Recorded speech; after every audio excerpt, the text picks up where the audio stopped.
नमस्कार दोस्तों, मैं संतोष पटेल स्वागत करता हूं आपके अपने YouTube चैनल डिजिटल भंडार पर। आज की वीडियो में हम CPCT एग्जाम मार्च 2024 के लिए कंप्यूटर के इम्पोर्टेंट क्वेश्चंस को समझने वाले हैं। यह हमारा CPCT एग्जाम मार्च 2024 के लिए पार्ट नंबर 17 है। इस वीडियो में हम CPCT एग्जाम के लिए कंप्यूटर से संबंधित 20 इम्पोर्टेंट क्वेश्चंस को समझने वाले हैं। यह सभी वही क्वेश्चन हैं जो पहले भी CPCT एग्जाम में पूछे जा चुके हैं।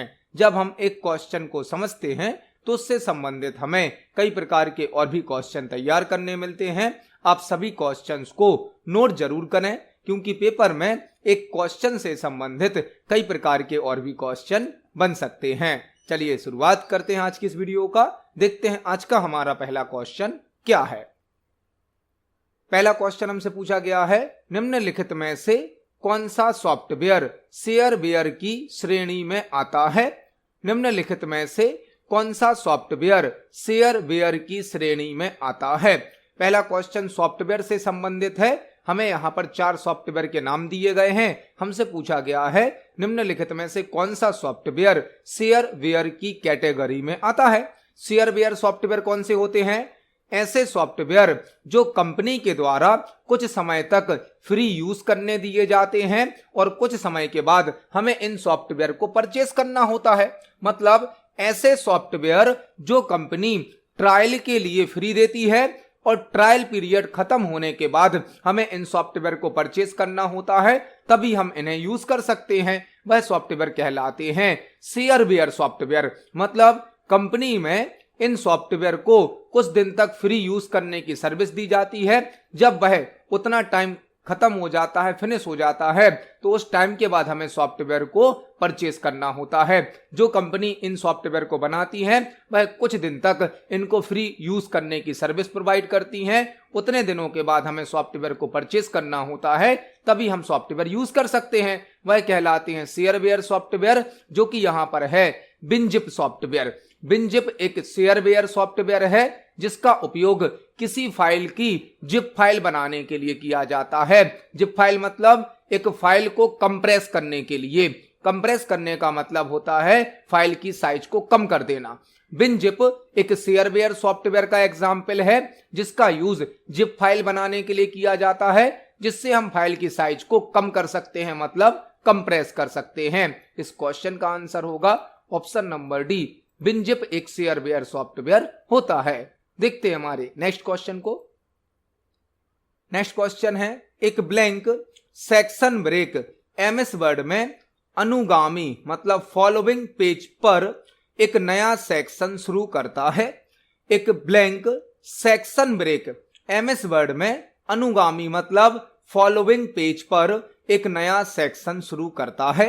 यह क्वेश्चन MS वर्ड से पूछा गया है, जो कि ब्रेक्स टॉपिक से संबंधित है। ब्रेक्स का मतलब क्या है? MS वर्ड में पेज ब्रेक और सेक्शन ब्रेक 2 प्रकार के मेन ब्रेक होते हैं। ब्रेक का मतलब क्या होता है? एक पेज की जानकारी को एक से अधिक पेज में ट्रांसफर कर देना। ब्रेक ऑप्शन क्या करता है? एक पेज की जानकारी को एक से अधिक पेज पर ट्रांसफर कर देता है। ब्रेक ऑप्शन MS वर्ड के लेआउट टैब में प्राप्त होता है और पेज सेटअप ग्रुप में प्राप्त होता है। लेआउट टैब में पेज सेटअप ग्रुप के अंदर ब्रेक्स ऑप्शन होता है। ब्रेक ऑप्शन की 2 कैटेगरी होती हैं। एक होता है पेज ब्रेक, जो कि 3 प्रकार के होते हैं। एक होता है सेक्शन ब्रेक, जो कि 4 प्रकार के होते हैं। पेज ब्रेक होते हैं 3 प्रकार के, सेक्शन ब्रेक होते हैं 4 प्रकार के। हमसे पूछा गया है एक blank section break MS word में फॉलोइंग पेज पर, फॉलोइंग पेज मतलब नेक्स्ट पेज पर नया सेक्शन शुरू करता है। यदि हमें अगले पेज पर नया सेक्शन बनाना होता है तो हमें नेक्स्ट पेज सेक्शन ब्रेक का यूज करना होता है। Next page section break, next page पर नया सेक्शन बनाने के लिए नेक्स्ट पेज सेक्शन ब्रेक का यूज किया जाता है। जबकि एक होता है कंटिन्यूअस सेक्शन ब्रेक, जो कि सेम पेज पर नया सेक्शन बना देता है। एक होता है इवन पेज सेक्शन ब्रेक, जिससे नया सेक्शन इवन नंबर के पेज पर बनता है। एक होता है ऑड पेज सेक्शन ब्रेक, जिससे नया सेक्शन ऑड नंबर के पेज पर क्रिएट हो जाता है। तो इस क्वेश्चन का आंसर होगा option number A, next page section break. Next page section break से फॉलोइंग पेज पर मतलब अगले पेज पर एक नया सेक्शन शुरू हो जाता है। इसको हम प्रैक्टिकली देख सकते हैं। एमएस वर्ड सॉफ्टवेयर में लेआउट टैब के अंतर्गत पेज सेटअप ग्रुप होता है। पेज सेटअप ग्रुप में ब्रेक्स नाम का ऑप्शन होता है। ब्रेक की दो कैटेगरी होती हैं, पेज ब्रेक और सेक्शन ब्रेक। पेज ब्रेक में 3 प्रकार के ब्रेक होते हैं, सेक्शन ब्रेक में 4 प्रकार के ब्रेक होते हैं। यदि हमें नेक्स्ट पेज पर नया सेक्शन बनाना है तो हम नेक्स्ट पेज सेक्शन ब्रेक का यूज करते हैं। इस क्वेश्चन का आंसर हो जाएगा option number A, next page. देखते हैं हमारे नेक्स्ट क्वेश्चन को। नेक्स्ट क्वेश्चन है, निम्न में से कौन सा विंडोज ओएस, ओएस मतलब ऑपरेटिंग सिस्टम में वाइल्ड कार्ड कैरेक्टर नहीं है? निम्न में से कौन सा विंडोज ऑपरेटिंग सिस्टम में वाइल्ड कार्ड कैरेक्टर नहीं है? यह क्वेश्चन विंडोज ऑपरेटिंग सिस्टम से संबंधित है। विंडोज क्या है? विंडोज एक ऑपरेटिंग सिस्टम है जिसे माइक्रोसॉफ्ट कंपनी के द्वारा बनाया गया है। विंडोज एक ऑपरेटिंग सिस्टम है, एक सिस्टम सॉफ्टवेयर का एग्जाम्पल है जिसे माइक्रोसॉफ्ट कंपनी के द्वारा बनाया गया है। विंडोज ऑपरेटिंग सिस्टम में हमसे पूछा गया है दिए गए ऑप्शन में से कौन सा एक वाइल्ड कार्ड कैरेक्टर नहीं है? वाइल्ड कार्ड कैरेक्टर क्या होते हैं? जब हम किसी फाइल को, किसी फोल्डर को, किसी ऑब्जेक्ट को सर्च करते हैं तो सर्चिंग करते समय कुछ वाइल्ड कार्ड कैरेक्टर भी यूज किए जाते हैं जो कि अलग अलग तरीके से सर्चिंग करने की सुविधा प्रदान करते हैं। वाइल्ड कार्ड कैरेक्टर में क्वेश्चन मार्क, रेंज और एस्ट्रिक मतलब स्टार का यूज किया जाता है। क्वेश्चन मार्क, रेंज, इसे रेंज कहा जाता है, और एस्ट्रिक या स्टार सिंबल का यूज किया जाता है। लेकिन कैरेट के साथ टी, कैरेट सिंबल कहलाता है। यह कैरेट या कैप जिसके साथ टी लिखा गया है यह एक वाइल्ड कार्ड कैरेक्टर नहीं है। जबकि क्वेश्चन मार्क, रेंज और एस्ट्रिक या स्टार यह तीनों ही वाइल्ड कार्ड कैरेक्टर हैं, जबकि कैरेट टी एक वाइल्ड कार्ड कैरेक्टर नहीं है। तो इस क्वेश्चन का आंसर हो जाएगा ऑप्शन नंबर डी। देखते हैं हमारे नेक्स्ट क्वेश्चन को। नेक्स्ट क्वेश्चन है, सतीश एक एमएस वर्ड डॉक्यूमेंट पर काम कर रहा है। जब उसने दबाया कॉलन के साथ ओपन ब्रैकेट, ऑटो करेक्ट सही ढंग से ब्लैंक प्रतीक प्रविष्ट करता है। एमएस वर्ड से क्वेश्चन पूछा गया है, सतीश एक एमएस वर्ड डॉक्यूमेंट पर काम कर रहा है। सतीश नाम का एक यूजर है जो कि एमएस वर्ड फाइल में वर्क कर रहा है। जब उसने दबाया मतलब उसने प्रेस किया, क्या प्रेस किया? कॉलन के साथ ओपन ब्रैकेट, तो ऑटो करेक्ट सही ढंग से ब्लैंक सिंबल प्रविष्ट करता है। यह क्वेश्चन एमएस वर्ड से पूछा गया है जो कि ऑटो करेक्ट फीचर से संबंधित है। ऑटो करेक्ट क्या है? ऑटो करेक्ट एक ऐसा फीचर है जो एमएस वर्ड में छोटी मोटी मिस्टेक को ऑटोमेटिक करेक्ट कर देता है। जब हम एमएस वर्ड में टाइपिंग करते समय स्पेलिंग की कोई छोटी मोटी मिस्टेक कर देते हैं तो उसको ऑटोमेटिक ऑटो करेक्ट के द्वारा सही कर दिया जाता है। हमसे पूछा गया है यदि सतीश नाम का यूजर एमएस वर्ड डॉक्यूमेंट पर वर्क कर रहा है और उसने कॉलन के साथ ओपन ब्रैकेट को यदि टाइप कर दिया तो ऑटो करेक्ट इसे किस सिंबल में कन्वर्ट कर देगा? एमएस वर्ड में ऑटो करेक्ट के द्वारा कई प्रकार के हमें फीचर मिल जाते हैं जिनको हम एमएस वर्ड पर प्रैक्टिकली देख सकते हैं। चलते हैं एमएस वर्ड पर। एमएस वर्ड में आपको फाइल मेन्यू पर क्लिक करना है। फाइल मेन्यू के अंदर आता है ऑप्शंस। ऑप्शंस पर क्लिक करने के बाद आपको सिलेक्ट करना है प्रूफिंग। प्रूफिंग के अंदर मिल जाता है auto correct options. Auto correct options की यहां पर एक पूरी लिस्ट होती है।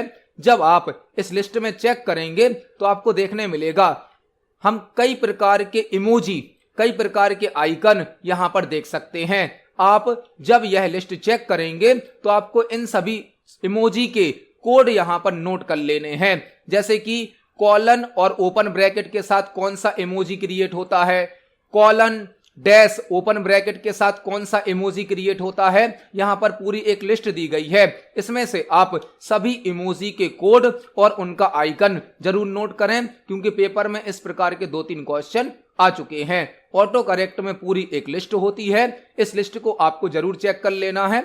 हमसे पूछा गया था यदि हम कॉलन और ओपन ब्रैकेट को प्रेस करें तो कौन सा यहां पर सिंबल हमें मिलेगा? यह होता है क्रोधित चेहरा। क्रोधित चेहरा, जिसे हम क्या बोलते हैं, इसे बोलते हैं फ्राउनिंग फेस। फ्राउनिंग फेस, क्रोधित चेहरा या फ्राउनिंग फेस हमें कॉलन के साथ ओपन ब्रैकेट टाइप करने पर बनाकर दिया जाता है। जब हम एमएस वर्ड में कॉलन के बाद ओपन ब्रैकेट को टाइप करते हैं तो फ्राउनिंग फेस या क्रोधित चेहरा हमें यहां पर टाइप करके दे दिया जाता है। मतलब इस क्वेश्चन का आंसर क्या हो जाएगा, इस क्वेश्चन का आंसर हो जाएगा ऑप्शन नंबर डी, क्रोधित चेहरा या फ्राउनिंग फेस। देखते हैं हमारे नेक्स्ट क्वेश्चन को। नेक्स्ट क्वेश्चन है, सतीश एमएस वर्ड डॉक्यूमेंट पर काम कर रहा है। उसी प्रकार का एक और क्वेश्चन हमें मिला।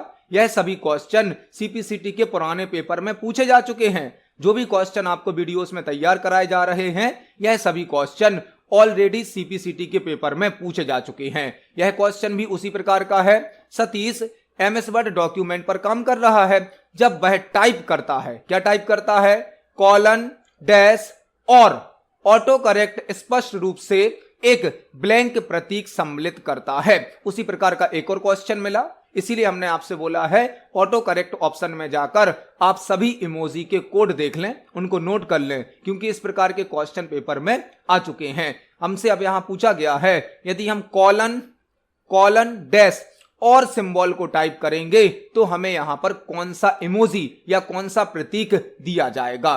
कॉलन डैश और सिंबल कहां से टाइप होगा, बैक स्पेस के बाजू में आपको और सिंबल दिया जाता है, जो कि आपको बैक स्पेस की के बाजू में मिल जाएगा, शिफ्ट के साथ टाइप होता है। कॉलन डैश और हमें यह 3 सिंबल टाइप करने हैं, जिनसे हमें यहां पर शून्य भाव चेहरा टाइप करके दिया जाता है। शून्य भाव चेहरा, जिसे न्यूट्रल फेस कहा जाता है। न्यूट्रल फेस, इसे भी हम प्रैक्टिकली देख सकते हैं। एमएस वर्ड में कॉलन डैश और सिंबल को टाइप करने पर न्यूट्रल फेस आ जाता है। कॉलन डैश और सिंबल को टाइप करने पर न्यूट्रल फेस हमारे सामने आ जाता है। तो इस क्वेश्चन का आंसर क्या हो जाएगा, ऑप्शन नंबर बी, शून्य भाव चेहरा या न्यूट्रल फेस। इस क्वेश्चन का आंसर है ऑप्शन नंबर बी। देखते हैं हमारे नेक्स्ट क्वेश्चन को। नेक्स्ट क्वेश्चन है, एमएस वर्ड में स्पेसिंग विकल्प ब्लैंक पर लागू होगा। एमएस वर्ड में स्पेसिंग विकल्प ब्लैंक पर लागू होगा। यह क्वेश्चन भी एमएस वर्ड से पूछा गया है कि एमएस वर्ड में जो स्पेसिंग होती है वह किस पर लागू होती है, पैराग्राफ्स पर, वर्ड्स पर, लेटर्स पर या सेंटेंस पर। स्पेसिंग जो है यह पैराग्राफ पर लागू होती है। पैराग्राफ पर, पैराग्राफ के साथ 2 प्रकार की स्पेसिंग यूज की जाती हैं। पैराग्राफ के साथ 2 प्रकार की स्पेसिंग यूज की जाती हैं। जब हम कोई पैराग्राफ टाइप करते हैं तो पैराग्राफ की लाइनों के बीच में यह जो स्पेस होता है, यह जो गैप होता है, इसे कहा जाता है लाइन स्पेसिंग। लाइन स्पेसिंग, 2 लाइनों के बीच में जो स्पेस होता है उसे क्या कहा जाता है, लाइन स्पेसिंग। जबकि 2 पैराग्राफ के बीच में, 2 पैराग्राफ के बीच में जो स्पेस होता है इसे कहा जाता है पैराग्राफ स्पेसिंग। पैराग्राफ के साथ 2 प्रकार की स्पेसिंग यूज की जाती हैं। एक होती है लाइन स्पेसिंग। लाइन स्पेसिंग मतलब 2 लाइनों के बीच का स्पेस। एक होता है पैराग्राफ स्पेसिंग, मतलब 2 पैराग्राफ के बीच का स्पेस। तो जो स्पेसिंग विकल्प है वह पैराग्राफ पर लागू किया जाता है। एमएस वर्ड के होम टैब में पैराग्राफ ग्रुप होता है, जहां से हम लाइन स्पेसिंग और पैराग्राफ स्पेसिंग को सेट कर सकते हैं। इसको हम प्रैक्टिकली देख सकते हैं। एमएस वर्ड सॉफ्टवेयर में यदि हम एक पैराग्राफ को सिलेक्ट करें और होम टैब में जाकर पैराग्राफ ग्रुप के अंदर एक ऑप्शन होता है लाइन एंड पैराग्राफ स्पेसिंग। यहां पर हमें लाइन स्पेसिंग को सेट करने के लिए और पैराग्राफ स्पेसिंग को सेट करने के लिए कई प्रकार के ऑप्शन दिए जाते हैं। आप देख सकते हैं, यहां से हम लाइन स्पेसिंग को सेट कर सकते हैं और नीचे हमें पैराग्राफ स्पेसिंग के लिए भी ऑप्शन दिए जाते हैं। तो जो स्पेसिंग विकल्प है वह पैराग्राफ पर लागू किया जाता है। इस क्वेश्चन का आंसर हो जाएगा ऑप्शन नंबर ए, पैराग्राफ। देखते हैं हमारे नेक्स्ट क्वेश्चन को। नेक्स्ट क्वेश्चन है, यदि ब्लैंक कमांड अनुपलब्ध है तो आपको एमएस वर्ड में डॉक्यूमेंट प्रोटेक्शन को बंद करना पड़ सकता है। यदि ब्लैंक कमांड अनुपलब्ध है मतलब अनअवेलेबल है, तो आपको एमएस वर्ड में डॉक्यूमेंट प्रोटेक्शन को बंद करना पड़ सकता है। यह क्वेश्चन भी एमएस वर्ड से पूछा गया है। एमएस वर्ड में ब्लैंक कमांड यदि अनअवेलेबल है, ऑफ है, अनुपलब्ध है, तो आपको एमएस वर्ड डॉक्यूमेंट में प्रोटेक्शन को बंद करना पड़ सकता है। डॉक्यूमेंट प्रोटेक्शन का मतलब क्या है? डॉक्यूमेंट प्रोटेक्शन का मतलब है हमारे डॉक्यूमेंट में, फाइल में कुछ रिस्ट्रिक्शन लगा देना, कुछ रोक लगा देना कि हमारी फाइल को कोई एडिट ना कर सके, हमारी फाइल को कोई ओपन ना कर सके। उसके लिए डॉक्यूमेंट में क्या लगाया जाता है? प्रोटेक्शन। लेकिन यदि हम डॉक्यूमेंट में प्रोटेक्शन को ऑन कर देते हैं तो ट्रैक चेंजेस नाम का ऑप्शन हम यूज नहीं कर सकते हैं। यदि हमारा डॉक्यूमेंट प्रोटेक्टेड है, मतलब डॉक्यूमेंट में पासवर्ड सेट किया गया है, तो हम ट्रैक चेंजेस नाम का ऑप्शन यूज नहीं कर सकते हैं। ट्रैक चेंजेस ऑप्शन क्या करता है? ट्रैक चेंजेस ऑप्शन डॉक्यूमेंट में होने वाले चेंजेस को ट्रैक करने की, रिकॉर्ड करने की सुविधा प्रदान करता है। यदि हमारे डॉक्यूमेंट में कोई चेंजेस किए जाते हैं तो उन सभी चेंजेस को ट्रैक चेंजेस में रिकॉर्ड कर लिया जाता है, जहां से हम उनको ट्रैक कर सकते हैं। यह ऑप्शन फाइल को बनाने के बाद, सेव करने के बाद फाइल में जो जो चेंजेस होते हैं उनको रिकॉर्ड करता है और उनको ट्रैक करने की सुविधा प्रदान करता है। Track changes option review tab में प्राप्त होता है, ट्रैकिंग ग्रुप में प्राप्त होता है। इसकी शॉर्टकट की होती है कंट्रोल शिफ्ट ई। कंट्रोल शिफ्ट ई ट्रैक चेंजेस ऑप्शन की शॉर्टकट की है। यह रिव्यू टैब में ट्रैकिंग ग्रुप के अंतर्गत प्राप्त होता है। यदि हमारी फाइल में प्रोटेक्शन लगा होता है तो हम ट्रैक चेंजेस ऑप्शन को यूज नहीं कर सकते हैं। मतलब इस क्वेश्चन का आंसर हो जाएगा ऑप्शन नंबर ए, ट्रैक चेंजेस। इसको हम प्रैक्टिकली देख सकते हैं। एमएस वर्ड के रिव्यू टैब में एक ग्रुप होता है, ट्रैकिंग ग्रुप, जहां पर ट्रैक चेंजेस नाम का ऑप्शन होता है और इससे संबंधित कई ऑप्शन और भी होते हैं। अभी आप देख सकते हैं ट्रैक चेंजेस ऑप्शन हमारा ऑन है, इनेबल है, मतलब उपलब्ध है। यदि हम अपने डॉक्यूमेंट पर प्रोटेक्शन लगा दें, रिस्ट्रिक्ट एडिटिंग को ऑन करें, प्रोटेक्शन लगा दें, यहां पर हम कुछ रिस्ट्रिक्शन अप्लाई कर देते हैं। इसमें हम अपने प्रोटेक्शन को स्टार्ट करते हैं, एक पासवर्ड सेट कर देते हैं, पासवर्ड को कंफर्म करते हैं और ओके कर देते हैं। जैसे ही हमने अपने डॉक्यूमेंट को प्रोटेक्ट किया, आप देख सकते हैं ट्रैक चेंजेस ऑप्शन ऑफ हो गया। अब हम ट्रैक चेंजेस ऑप्शन को यूज नहीं कर पाएंगे। कब तक नहीं कर पाएंगे? जब तक हम पासवर्ड को, मतलब प्रोटेक्शन को रिमूव ना कर दें। अब हमारी फाइल में हम ट्रैक चेंजेस नाम का ऑप्शन यूज नहीं कर सकते हैं। तो इस क्वेश्चन का आंसर क्या हो जाएगा? ऑप्शन नंबर ए। देखते हैं हमारे नेक्स्ट क्वेश्चन को।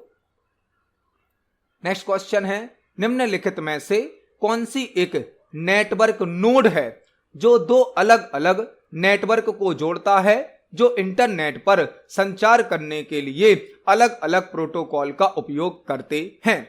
यह क्वेश्चन कंप्यूटर नेटवर्क से पूछा गया है और यदि आप हमारे प्रीवियस वीडियोस को देख रहे हैं तो आपको इस क्वेश्चन का आंसर समझ में आ गया होगा। हमने अपने प्रीवियस वीडियोस में भी इस प्रकार के क्वेश्चन को तैयार किया है। क्वेश्चन क्या पूछा गया हमसे? निम्नलिखित में से कौन सी एक नेटवर्क नोड है? नेटवर्क नोड है मतलब नेटवर्क की डिवाइस है। नेटवर्क नोड मतलब नेटवर्क की डिवाइस जो दो अलग अलग नेटवर्क को जोड़ता है, जो इंटरनेट पर संचार करने के लिए अलग अलग प्रोटोकॉल का उपयोग करते हैं। कंप्यूटर नेटवर्क का क्वेश्चन है। कंप्यूटर नेटवर्क क्या होता है? कंप्यूटर नेटवर्क मल्टीपल कंप्यूटर और मल्टीपल डिवाइसेस का ग्रुप होता है। कंप्यूटर नेटवर्क का यूज इंफॉर्मेशन और रिसोर्सेज को शेयर करने के लिए किया जाता है। जब कोई कंप्यूटर नेटवर्क बनाया जाता है तो उसमें कई प्रकार की नेटवर्किंग डिवाइस यूज की जाती हैं, जैसे कि bridge, hub, router, repeater, modem, gateway, कई प्रकार की नेटवर्किंग डिवाइस यूज होती हैं। हमसे पूछा गया है ऐसी कौन सी नेटवर्किंग डिवाइस है जो दो अलग अलग नेटवर्क को जोड़ती है, लेकिन दोनों नेटवर्क में अलग अलग प्रोटोकॉल भी होते हैं।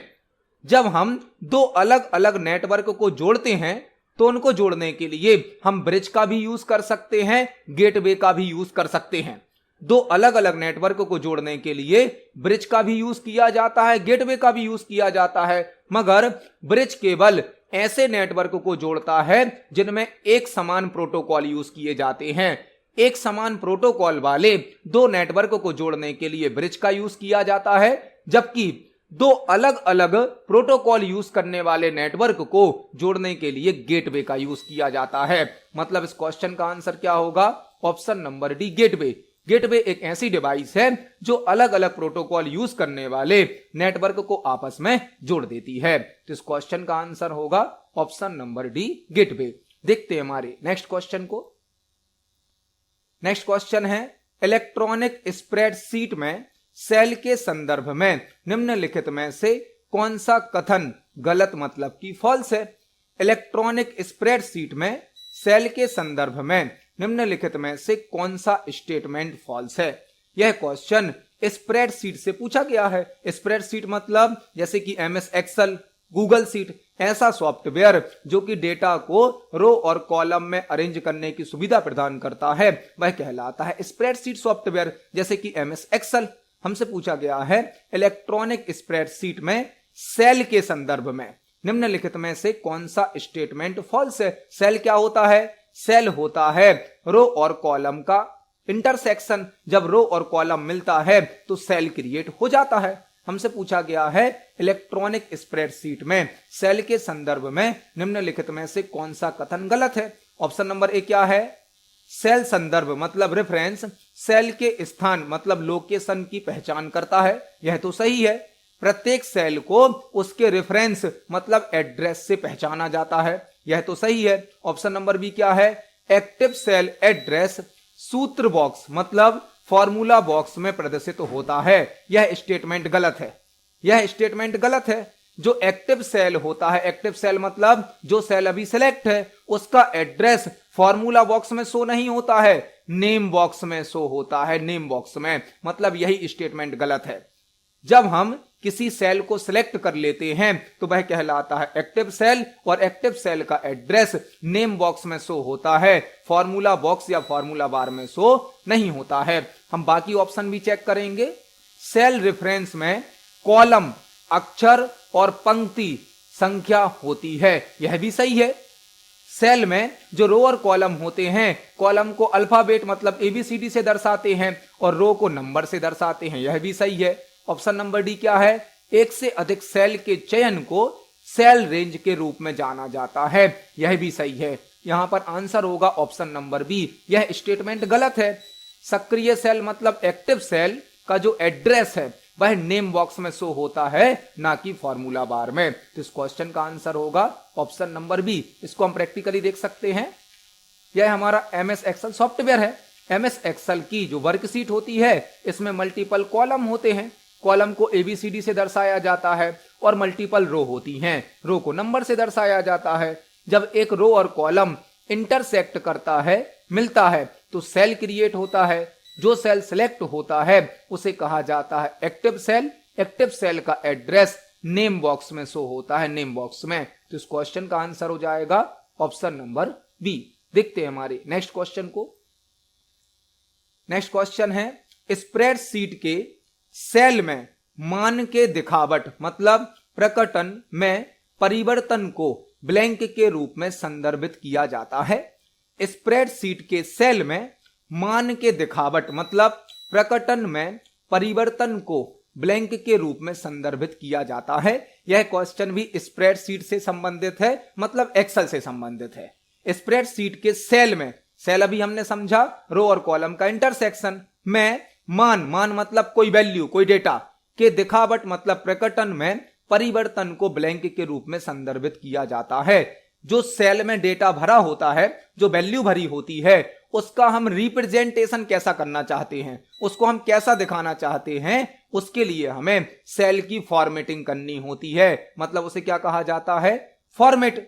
स्प्रेडशीट के सेल में मान के दिखावट मतलब प्रकटन में परिवर्तन को फॉर्मेट के रूप में संदर्भित किया जाता है। सेल की फॉर्मेटिंग करेंगे तो सेल का डेटा अलग अलग तरीके से रिप्रेजेंट हो जाता है। सेल फॉर्मेटिंग की शॉर्टकट की Ctrl+1 होती है। सेल फॉर्मेटिंग की विंडो को ओपन करने के लिए Ctrl+1 शॉर्टकट की का यूज किया जाता है। इस क्वेश्चन का आंसर हो जाएगा ऑप्शन नंबर डी, फॉर्मेट। इसको हम प्रैक्टिकली देख सकते हैं। एमएस एक्सेल में जब हम किसी सेल में कोई डेटा भरते हैं तो इस डेटा का रिप्रेजेंटेशन, इसका दिखावट कैसा होगा, यह हम फॉर्मेटिंग से सेट कर सकते हैं। फॉर्मेटिंग हम होम टैब के द्वारा भी कर सकते हैं। साथ ही साथ हम Ctrl+1 से फॉर्मेट सेल का डायलॉग बॉक्स ओपन कर सकते हैं, जहां से हम डेटा टाइप, अलाइनमेंट, फॉन्ट सभी प्रकार की फॉर्मेटिंग यूज कर सकते हैं। तो इस क्वेश्चन का आंसर होगा ऑप्शन नंबर डी, फॉर्मेट। देखते हैं हमारे नेक्स्ट क्वेश्चन को। नेक्स्ट क्वेश्चन है इंटरनेट के संदर्भ में निम्नलिखित में से कौन सा कथन गलत मतलब की फॉल्स है। इंटरनेट के संदर्भ में निम्नलिखित में से कौन सा स्टेटमेंट फॉल्स है। यह क्वेश्चन इंटरनेट से संबंधित है। इंटरनेट से संबंधित हमें 4 स्टेटमेंट दिए गए हैं और हमसे पूछा गया है कौन सा स्टेटमेंट फॉल्स या गलत है। इंटरनेट क्या है? इंटरनेट एक वैन नेटवर्क होता है। वैन नेटवर्क मतलब वाइड एरिया नेटवर्क, जो कि एक ग्लोबल नेटवर्क पूरी दुनिया में फैला हुआ है। इंटरनेट को नेटवर्क ऑफ नेटवर्क भी कहा जाता है। इंटरनेट मल्टीपल नेटवर्क का नेटवर्क होता है। इंटरनेट का फुल फॉर्म इंटरकनेक्टेड नेटवर्क या इंटरनेशनल नेटवर्क होता है। हमसे पूछा गया है इंटरनेट के संदर्भ में निम्नलिखित में से कौन सा स्टेटमेंट गलत है। ऑप्शन नंबर ए क्या है? एक क्लाइंट कंप्यूटर वह जगह है जहां वेबसाइटें संग्रहित की जाती हैं, यही स्टेटमेंट गलत है। ऑप्शन नंबर बी क्या है? इंटरनेट पर संचार और जानकारी साझा करने के लिए ईमेल का उपयोग किया जाता है, यह तो सही है। ईमेल के द्वारा हम इंफॉर्मेशन को शेयर कर सकते। ऑप्शन नंबर बी तो सही है। इंटरनेट पर संचार और जानकारी साझा करने के लिए ईमेल का उपयोग किया जाता है, यह तो सही ऑप्शन है। ऑप्शन नंबर सी क्या है? सोशल मीडिया लोगों को विभिन्न तरीकों से जुड़ने और ऑनलाइन समुदाय बनाने की अनुमति देता है, यह ऑप्शन भी सही है। सोशल मीडिया के माध्यम से लोग आपस में कनेक्ट हो सकते हैं और एक कम्युनिटी क्रिएट कर सकते हैं। ऑप्शन नंबर डी क्या है? वर्ल्ड वाइड वेब को संक्षेप में वेब भी कहा जाता है, यह भी सही है। मतलब जो ऑप्शन नंबर ए है यह स्टेटमेंट गलत है। एक क्लाइंट कंप्यूटर वह जगह है जहां वेबसाइटें स्टोर की जाती हैं, यह तो गलत है। वेबसाइट स्टोर की जाती हैं वेब सर्वर पर। वेबसाइट को स्टोर या वेबसाइट को होस्ट किया जाता है वेब सर्वर पर, जबकि क्लाइंट कंप्यूटर से वेबसाइट को एक्सेस किया जाता है। मतलब जो ऑप्शन नंबर ए है, स्टेटमेंट नंबर ए है, यह रॉन्ग है। हमारा आंसर होगा ऑप्शन नंबर ए। देखते हैं हमारे नेक्स्ट क्वेश्चन को। नेक्स्ट क्वेश्चन है निम्नलिखित में से कौन सा एमएस वर्ड के मेल मर्ज विकल्प के भीतर एक एनवेलप साइज नहीं है। निम्नलिखित में से कौन सा एमएस वर्ड के मेल मर्ज विकल्प के भीतर एक एनवेलप साइज नहीं है। यह क्वेश्चन भी एमएस वर्ड से पूछा गया है, जो कि मेल मर्ज टॉपिक से संबंधित है। मेल मर्ज क्या है? मेल मर्ज एमएस वर्ड का एक बहुत ही पावरफुल फीचर है, जो कि एक सिंगल डॉक्यूमेंट की मल्टीपल कॉपी क्रिएट करने की सुविधा प्रदान करता है। यदि हमें एमएस वर्ड में एक सिंगल डॉक्यूमेंट की मल्टीपल कॉपी क्रिएट करना है तो हम मेल मर्ज का यूज करते हैं। मेल मर्ज ऑप्शन के द्वारा एक ही प्रकार की जानकारी को एक साथ कई लोगों के साथ शेयर किया जा सकता है। हम सेम इंफॉर्मेशन को एक साथ मल्टीपल यूजर के साथ शेयर करने के लिए मेल मर्ज का यूज कर सकते हैं। Mail merge option MS word के मेलिंग टैब में प्राप्त होता है। मेल मर्ज के द्वारा लेटर, लेबल, एनवेलप क्रिएट किए जाते हैं। एनवेलप मतलब लिफाफा। हमसे पूछा गया है निम्नलिखित में से कौन सा एमएस वर्ड के मेल मर्ज विकल्प के भीतर एक एनवेलप साइज नहीं है। जब हम मेल मर्ज से एनवेलप बनाते हैं, लिफाफा बनाते हैं, तो वहां पर एनवेलप की मल्टीपल टाइप की साइज होती है। हमसे पूछा गया है दिए गए ऑप्शन में से कौन सी एनवेलप की साइज नहीं है। आपको याद रखना है एनवेलप की साइज 3 से लेकर 6 तक होती है। एनवेलप की जो साइज होती हैं वह 3 से 6 तक होती हैं। मतलब C4 भी होगी, C5 भी होगी, C6 भी होगी, लेकिन C7 नहीं होगी। आंसर क्या हो जाएगा? ऑप्शन नंबर डी, जो C7 है यह एनवेलप साइज नहीं होती है। इसको हम प्रैक्टिकली देख सकते हैं। एमएस वर्ड के मेलिंग टैब में मेल मर्ज से संबंधित सभी ऑप्शन होते हैं। मेलिंग टैब का पहला ग्रुप होता है क्रिएट ग्रुप, जहां पर एक एनवेलप ऑप्शन होता है, एक लेबल ऑप्शन होता है। जब हम एनवेलप ऑप्शन पर क्लिक करते हैं तो हमारे सामने एनवेलप एंड लेबल्स का डायलॉग बॉक्स आता है। एनवेलप एंड लेबल्स का डायलॉग बॉक्स, जिसमें हमें एनवेलप की मल्टीपल साइज भी दी जाती है। हमें कोई ना कोई एक साइज सेलेक्ट करनी होती है। एनवेलप की साइज को सिलेक्ट करने के लिए हम ऑप्शंस पर क्लिक करेंगे। यहां पर एनवेलप की साइज होती हैं। लिस्ट में मल्टीपल साइज होती हैं, लेकिन आप देखेंगे C3 है, C4 है, C5 है, C6 है, लेकिन C7 नंबर की कोई साइज नहीं है। इसी प्रकार से B4 है, B5 है, B6 है, B7 भी नहीं है। तो एनवेलप की साइज C4 से C6 तक तो है लेकिन C7 नहीं है। इस क्वेश्चन का आंसर हो जाएगा ऑप्शन नंबर डी C7। देखते हैं हमारे नेक्स्ट क्वेश्चन को। नेक्स्ट क्वेश्चन है पता सूची मतलब एड्रेस लिस्ट का चयन एमएस वर्ड में मेल मर्ज की चरण दर चरण प्रक्रिया के किस चरण में किया जाता है। यह क्वेश्चन भी एमएस वर्ड से पूछा गया है जो कि मेल मर्ज टॉपिक से ही संबंधित है। मेल मर्ज हमने अभी समझा। मेल मर्ज एमएस वर्ड का एक ऐसा फीचर है जो सिंगल डॉक्यूमेंट की मल्टीपल कॉपी क्रिएट करने के लिए यूज किया जाता है। जब हमें एक ही प्रकार की जानकारी को एक साथ कई लोगों के साथ शेयर करना होता है तब हम मेल मर्ज का यूज करते हैं। मेल मर्ज के द्वारा लेटर, लेबल, एनवेलप कई प्रकार के डॉक्यूमेंट बनाए जाते हैं। Mail merge option mailing step में प्राप्त होता है। मेल मर्ज को हम स्टेप बाय स्टेप प्रोसेस से भी यूज कर सकते हैं। स्टेप बाय स्टेप मतलब चरण दर चरण प्रक्रिया, जिसे मेल मर्ज विजार्ड कहा जाता है। Wizard step by step process को कहा जाता है विजार्ड। हमसे पूछा गया है मेल मर्ज विजार्ड में किस स्टेप में हमें एड्रेस लिस्ट को सिलेक्ट करना होता है। जो मेल मर्ज विजार्ड की प्रक्रिया होती है इसमें टोटल 6 स्टेप होते हैं, 6 स्टेप होते हैं, जिसमें से थर्ड स्टेप में हमें एड्रेस लिस्ट को सिलेक्ट करना होता है। एड्रेस लिस्ट को, इसको हम प्रैक्टिकली देख सकते हैं एमएस वर्ड पर। एमएस वर्ड के मेलिंग स्टेप में मेल मर्ज से संबंधित सभी ऑप्शन होते हैं। जब हम स्टार्ट मेल मर्ज ऑप्शन पर क्लिक करते हैं तो यहां पर लास्ट ऑप्शन होता है step by step mail merge wizard. यहां पर हम स्टेप्स का यूज करके मेल मर्ज की कंप्लीट प्रोसेस यूज कर सकते हैं। मेल मर्ज के विजार्ड में टोटल 6 स्टेप होते हैं। पहले स्टेप में हमें डॉक्यूमेंट का टाइप सेलेक्ट करना होता है, डॉक्यूमेंट का टाइप। इसके बाद जब हम नेक्स्ट करेंगे तो सेकंड स्टेप में हमसे पूछा जाता है कि किस डॉक्यूमेंट पर हमें मेल मर्ज को बनाना है। नेक्स्ट करने पर थर्ड स्टेप आता है जहां पर हमें एड्रेस लिस्ट को सिलेक्ट करना होता है। Step number third. इस क्वेश्चन का आंसर होगा ऑप्शन नंबर ए, स्टेप नंबर थर्ड। देखते हैं हमारे नेक्स्ट क्वेश्चन को। नेक्स्ट क्वेश्चन है निम्नलिखित में से कौन सा वर्ड प्रोसेसर का उदाहरण नहीं है। निम्नलिखित में से कौन सा वर्ड प्रोसेसर का उदाहरण नहीं है। हमें 4 विकल्प दिए गए हैं और हमसे पूछा गया है निम्नलिखित में से कौन सा वर्ड प्रोसेसर का उदाहरण नहीं है। वर्ड प्रोसेसर कौन से सॉफ्टवेयर हैं?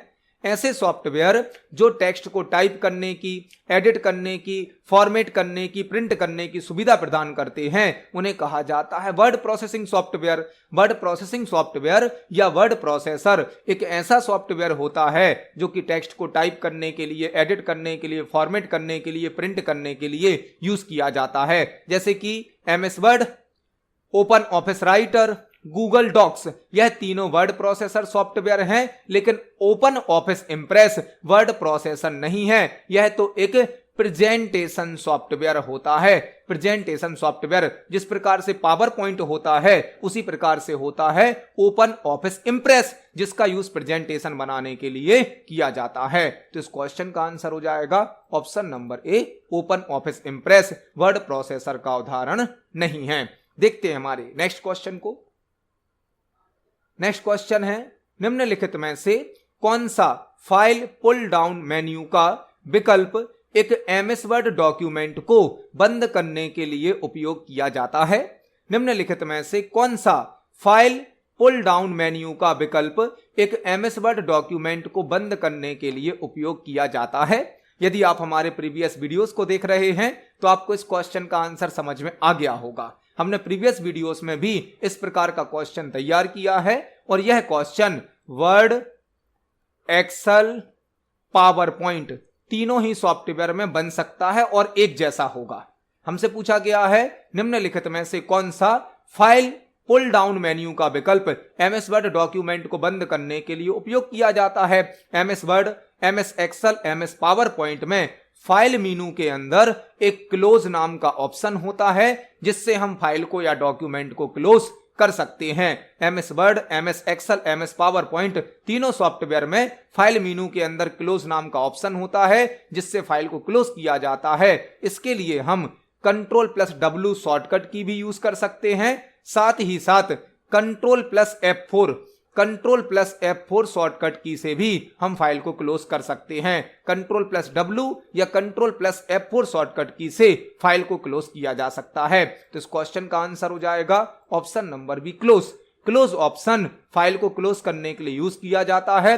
यह फाइल मेनू में होता है। इसकी दो शॉर्टकट की भी होती हैं, Ctrl+W या Ctrl+F4। इसको हम प्रैक्टिकली देख सकते हैं।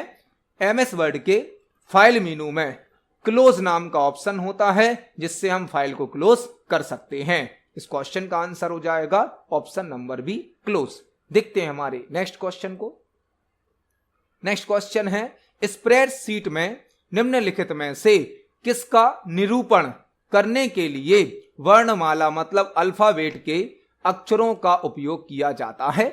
स्प्रेडशीट में निम्नलिखित में से किसका रिप्रेजेंटेशन, निरूपण मतलब रिप्रेजेंटेशन करने के लिए अल्फाबेट के कैरेक्टर्स का उपयोग किया जाता है। यह क्वेश्चन भी एक्सेल से पूछा गया है। एक्सेल जो कि एक स्प्रेडशीट सॉफ्टवेयर होता है जिसका उपयोग डेटा को रो और कॉलम में अरेंज करने के लिए किया जाता है। MS एक्सेल जो कि एक स्प्रेडशीट सॉफ्टवेयर है जो डेटा को रो और कॉलम में अरेंज करने की सुविधा प्रदान करता है।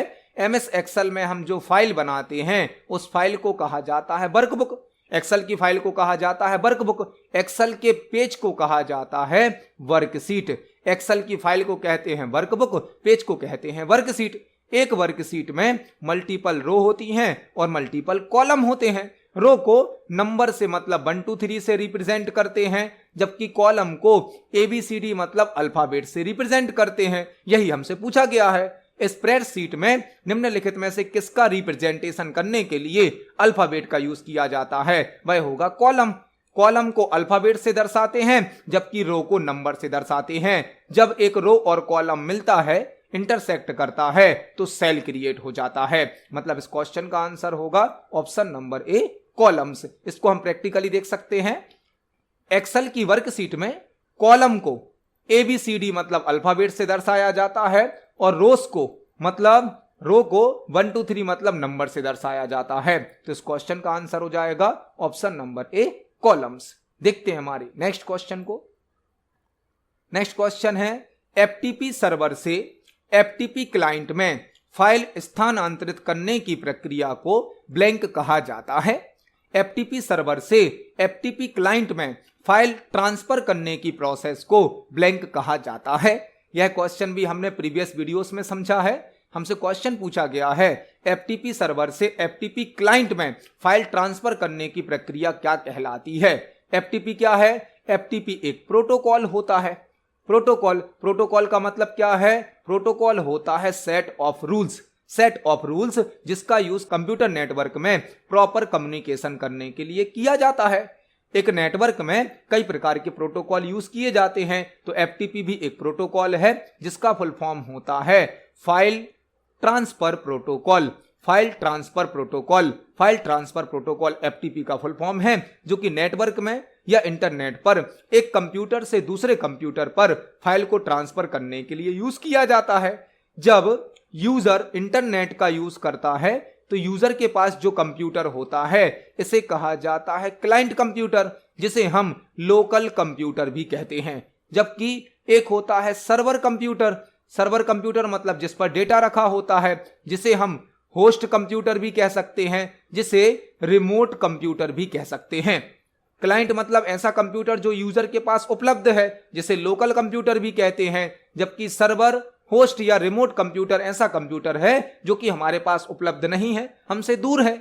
जब क्लाइंट कंप्यूटर की किसी फाइल को सर्वर पर भेजते हैं तो इसे कहा जाता है अपलोड करना, और जब सर्वर की किसी फाइल को क्लाइंट कंप्यूटर पर लाते हैं तो इसे कहा जाता है डाउनलोड करना। हमसे क्या पूछा गया था? FTP सर्वर से FTP क्लाइंट में फाइल ट्रांसफर करने की प्रक्रिया को ब्लैंक कहा जाता है, वह कहलाता है डाउनलोडिंग। सर्वर की फाइल क्लाइंट पर लाना डाउनलोडिंग, और क्लाइंट की फाइल सर्वर पर भेजना मतलब अपलोडिंग। तो इस क्वेश्चन का आंसर हो जाएगा ऑप्शन नंबर ए, डाउनलोडिंग। इस क्वेश्चन का आंसर है ऑप्शन नंबर ए। देखते हैं हमारे नेक्स्ट क्वेश्चन को। नेक्स्ट क्वेश्चन है, निम्नलिखित में से कौन सा एक प्रक्रिया को संदर्भित करता है जिसमें एक नेटवर्क पर कंप्यूटर के बीच फाइलों का स्थानांतरण शामिल है। यह क्वेश्चन भी कंप्यूटर नेटवर्क से पूछा गया है। हमसे पूछा गया है निम्नलिखित में से कौन सा एक प्रक्रिया को संदर्भित करता है जिसमें एक नेटवर्क पर कंप्यूटर के बीच फाइलों का स्थानांतरण शामिल है। यह क्वेश्चन भी कंप्यूटर नेटवर्क से संबंधित है। हमसे पूछा गया है दिए गए ऑप्शन में से कौन सा एक ऐसा ऑप्शन है जिसका यूज नेटवर्क में फाइल्स को ट्रांसफर करने के लिए किया जाता है। हमने प्रीवियस क्वेश्चन में ही समझा एफटीपी प्रोटोकॉल। एफटीपी प्रोटोकॉल मतलब फाइल ट्रांसफर प्रोटोकॉल, जिसका यूज किसी नेटवर्क में फाइल को ट्रांसफर करने के लिए किया जाता है। मतलब इस क्वेश्चन का आंसर होगा ऑप्शन नंबर ए एफटीपी। एफटीपी एक प्रोटोकॉल है जिसका फुल फॉर्म होता है फाइल ट्रांसफर प्रोटोकॉल, जो कि नेटवर्क में या इंटरनेट पर फाइल को ट्रांसफर करने के लिए यूज किया जाता है। इस क्वेश्चन का आंसर होगा ऑप्शन नंबर ए। आपको एक और क्वेश्चन तैयार करना है। डीएचसीपी का फुल फॉर्म क्या है? डीएचसीपी का फुल फॉर्म है dynamic host configuration protocol. Dynamic host configuration protocol. Dynamic host configuration protocol. DHCP का फुल फॉर्म क्या है? Dynamic host configuration protocol. ARP का फुल फॉर्म क्या होता है? एआरपी का फुल फॉर्म होता है address resolution protocol. Address resolution protocol. POP का फुल फॉर्म क्या होता है? Post office protocol. Post office protocol. तो इस क्वेश्चन का आंसर हो जाएगा ऑप्शन नंबर ए एफटीपी। देखते हैं हमारे नेक्स्ट क्वेश्चन को। नेक्स्ट क्वेश्चन है ब्लैंक का अर्थ है संचार में एक से अधिक मीडिया का उपयोग करना। ब्लैंक का अर्थ है संचार में एक से अधिक मीडिया का उपयोग करना। हमें 4 ऑप्शन दिए गए हैं और हमसे पूछा गया है ब्लैंक का अर्थ है संचार मतलब कम्युनिकेशन में एक से अधिक मीडिया मतलब माध्यम का उपयोग करना। ब्लैंक का अर्थ है कम्युनिकेशन में एक से अधिक मीडिया का उपयोग करना, वह कहलाता है मल्टीमीडिया। मल्टीमीडिया मल्टीमीडिया 2 शब्दों से मिलकर बना है। मल्टी मतलब कई, मीडिया मतलब माध्यम, कई माध्यम। मल्टीमीडिया कम्युनिकेशन करने के लिए, संचार करने के लिए या जानकारी को शेयर करने के लिए कई माध्यम उपलब्ध कराता है। जैसे कि आप यहां पर हमारी जो वीडियो देख रहे हैं इसमें भी मल्टीमीडिया का यूज किया गया है। हम आपको यहां ऑडियो के द्वारा बोलकर समझा रहे हैं, चित्रों का यूज कर रहे हैं, एनिमेशन का यूज कर रहे हैं, टेक्स्ट का यूज कर रहे हैं। यही तो मल्टीमीडिया है। मल्टीमीडिया मतलब है मल्टीमीडिया, कई माध्यम, जानकारी को लोगों तक पहुंचाने के लिए कई माध्यम का यूज करना, जैसे टेक्स्ट का, इमेज का, ऑडियो का, वीडियो का, एनिमेशन का, वह कहलाता है मल्टीमीडिया। मल्टीमीडिया के 5 एलिमेंट होते हैं, टेक्स्ट, इमेज या ग्राफिक्स, ऑडियो या साउंड, वीडियो और एनिमेशन। एनिमेशन मल्टीमीडिया के 5 एलिमेंट होते हैं। इस क्वेश्चन का आंसर हो जाएगा ऑप्शन नंबर ए मल्टीमीडिया। मल्टीमीडिया का अर्थ है संचार में एक से अधिक मीडिया का उपयोग करना। देखते हैं हमारे नेक्स्ट क्वेश्चन को। नेक्स्ट क्वेश्चन है लाइट पेन क्या है? लाइट पेन क्या है? हमें एक डिवाइस का नाम दिया गया है लाइट पेन और हमसे पूछा गया है यह क्या है? Mechanical input device, optical input device, mechanical output device या ऑप्टिकल आउटपुट डिवाइस। तो लाइट पेन एक इनपुट डिवाइस होती है। लाइट पेन एक इनपुट डिवाइस है, मतलब आउटपुट डिवाइस वाले ऑप्शन तो हट गए। लाइट पेन एक इनपुट डिवाइस है जिसे पॉइंटिंग डिवाइस भी कहा जाता है। लाइट पेन के द्वारा हम एक लाइट को पेन के माध्यम से स्क्रीन पर फोकस करके किसी ऑब्जेक्ट को सिलेक्ट कर सकते हैं, किसी ऑब्जेक्ट को ड्रॉ कर सकते हैं। लाइट पेन एक इनपुट डिवाइस और पॉइंटिंग डिवाइस है जो कि ऑप्टिकल इनपुट डिवाइस होती है। ऑप्टिकल इनपुट डिवाइस मतलब इस क्वेश्चन का आंसर हो जाएगा option number B, optical input device. इस क्वेश्चन का आंसर है ऑप्शन नंबर बी। तो आज की वीडियो में हमने सीपीसीटी एग्जाम के लिए कंप्यूटर से संबंधित 20 इंपोर्टेंट क्वेश्चंस को समझा।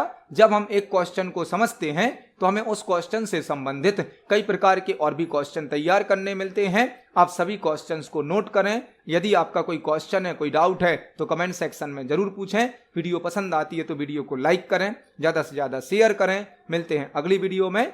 धन्यवाद।